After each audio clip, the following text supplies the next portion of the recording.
it's been a while, but we got a few things on our plate today. And the first thing on our plate is this. Now, it does have a fancy little pull tab, but because I'm a man and I don't like to use those, we cut it with a knife. Rip it open here. Now, one of the things we're doing in today's video is these. Now, you may be wondering, what are these? Well, these are 1-inch speaker spacers, because as we come over here into the back door of the truck, I have externally mounted some Defbonce Apocalypse speakers, 6.5 inches to be exact. And now I think this does look pretty good. It's felt covered, it's wood, it's kind of built like a sub box, but they're broken. As I screwed it in, you can kind of see it here. As I screwed it in, they're just broken. It's garbage. So, the first thing on our list is we are going to be changing those shitty wood ones out for some plastic ones. Actually, before I do that, as you can see here, we got a new car. We got a 2014 Nissan Altima 2.5S. Now, as you can see here, we will, which one's unlocking? We'll unlock it. It's a pretty fancy little car. It's for the woman, obviously. Not for me. I would not be getting a 2.5, I'd be getting a 3.5. But the first thing on the agenda today is we gotta come in here. Maybe.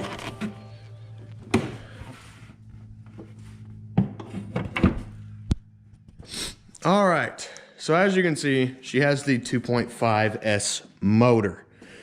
Super clean. It's only got 135,000 miles on it, but she's getting a horrendous rattle on her first startup. And now, if I push the car, you can see the engine has quite a bit of movement. So I'm wondering, one of two things: if the engine and transmission mounts are a little loose or bad, or if we're having some sort of aggressive heat shield rattle, because at 1700 RPM, this thing sounds like you just took it to war. It's just rattling and freaking out, and obviously, having my girlfriend drive it, that is not something that I want for her to be driving, especially not in a 2014 in a vehicle that's only 10 years old, when that old piece of shit right there doesn't have weird rattles, and it is 22 years old. So that's the first thing today. We're gonna get this thing jacked up and get the issue resolved. I did forget to mention that the brand on these is AudioPipe, and they do come with their own hardware, as you can see, and their own little threaded tabs, which, since I am externally mounting mine, those will be clipped onto the door panel itself. I wanted to come over here, past all my plethora of Dodge Ram shit. These are what was replaced. These are Infinity stock Dodge Ram speakers. These are also 6.5 inch speakers, but they appear a lot smaller than the ones that I'm doing. They look like they would fit in there, but if you look, there's a bunch of extra space. Now, the Defbonces fit in there perfectly. Like, absolutely perfectly. So, we are going to get her car done and her car looked at so I can see if I need to order any parts or what's going on. But one of the first things we are doing with this thing, it's still a little warm. She just got done driving it, but we are going to check the oil as well. I checked it when she got it. We've had the car for about 2 weeks now, so we're going to recheck the oil. And the air cleaner was brand new. It's topped off on all of its fluids. They put this nice, disgusting little coat on it that's going to carry dust everywhere. But our first culprit we're looking at here is this heat shield. I don't think it is touching anything here, but potentially further back towards the back of the engine. Could be touching somewhere there. So, we're going to use my fancy new Pittsburgh jack and get this thing jacked up.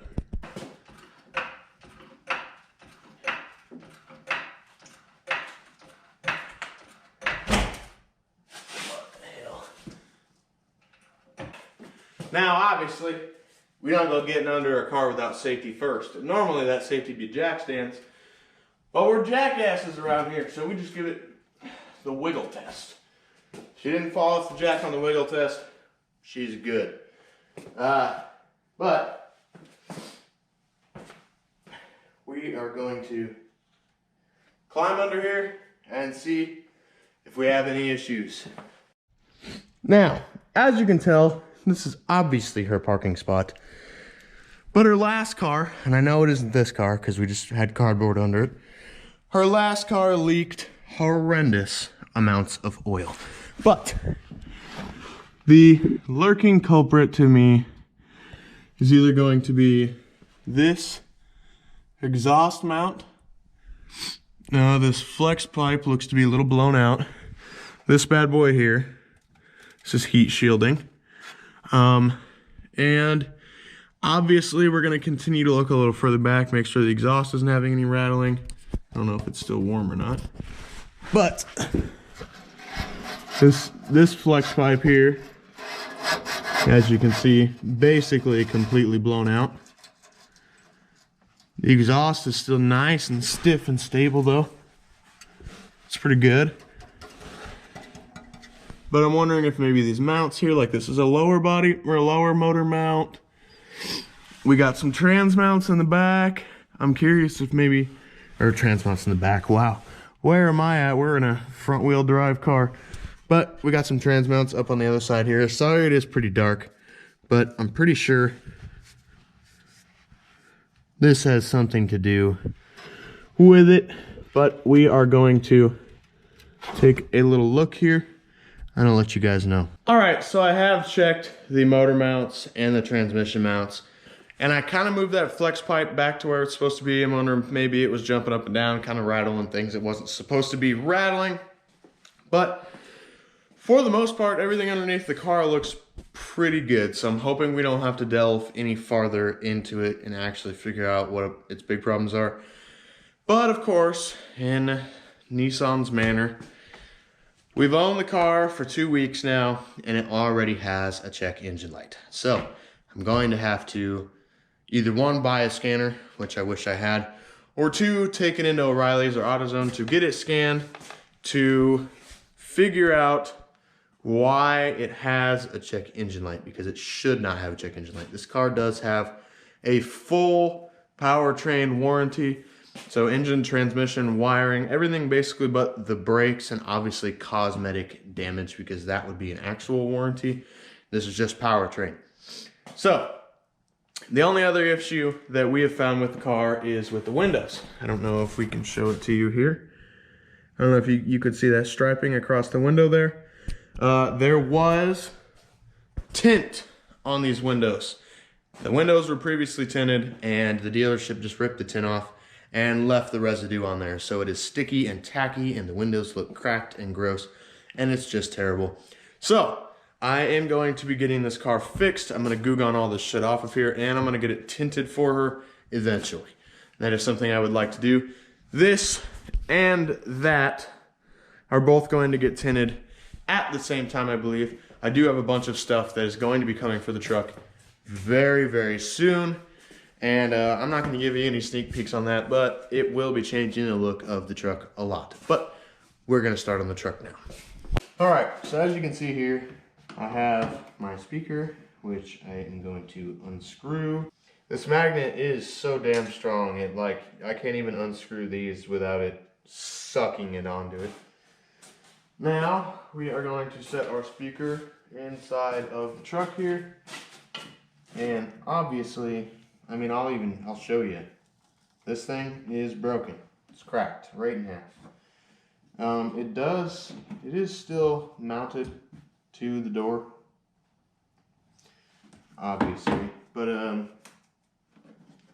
it's not mounted correctly, and it's just so flimsy, and it just breaks at any inconvenience at all. So, obviously, we're gonna get these bad boys out of here, and then these obviously need taken out as well. As you can tell, I mean, look at that. I'm not a professional by any means, I might have just stood in your way while doing all this.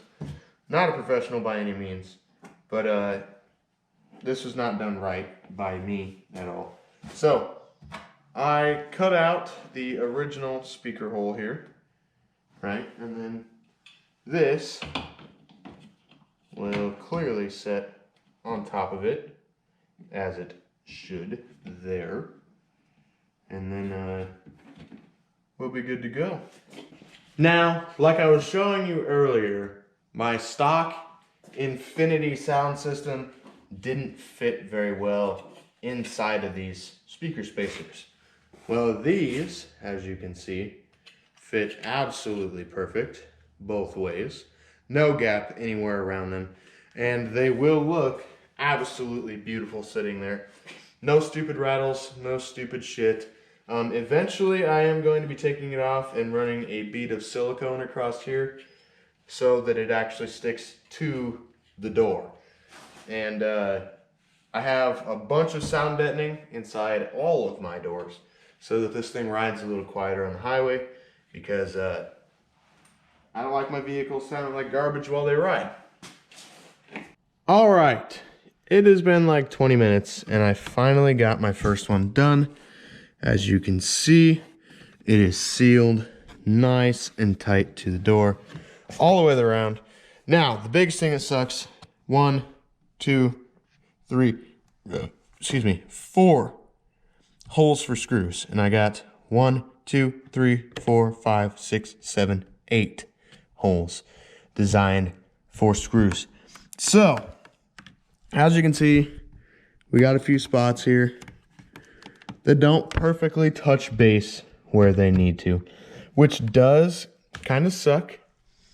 But I think eventually I'm going to get some extended screws that go into the actual threaded spots inside the door and reach out here at the same time and go all the way through so I can pull this speaker nice and tight. Now, I do understand how the airspace of speakers does work. So, eventually, obviously not in today's video, eventually we are going to be building a tunnel behind this, the same size, that will match all the way up to the metal on the door. Probably made of fiberglass. It'll screw to the actual door through these screws here, and it will be perfectly mounted, and it will be sound sealed and everything, sound deadened, so that this speaker can create the bass it is supposed to be able to create. Because as of right now, it is, the magnet of the door is inside of the actual metal of the door, but the actual rest of the speaker is not. So the airspace is traveling through the door instead of through the back of the door, where it creates its actual base and its airtight seal. So obviously it does have an airtight seal to this, but it does not have an airtight seal to this like it originally did once before. So I'm going to do the other one, which is over there, and then we are going to be completely done. All right, under this one, we have an actual light, but this one is all finished, all nice and tightly sealed, all across the door. Now, just for comparison, I wanted to show you, these are nice. You can listen to it. Nice, hard plastic. This is the broken ass shit that was on there before. They're garbage. They're also Audio Pipe brand, the same brand as these, just not used for what I'm trying to do here. And obviously, as you can see, we have different hardware between the two. The last one had black hardware and it was bigger bolts. I am going to get matching hardware for all of this and longer bolts for these, so I have bolts in every single one of these. And I'm going to come in on the inside and I'm going to silicone it to the door and probably give it a nice little bead of silicone on the outside here so that it seals airtight to the door. I will make this piece part of the door, essentially. They will become one. And like I said, we will get the right hardware for everything so that all of the pretty bolt faces show on the outside.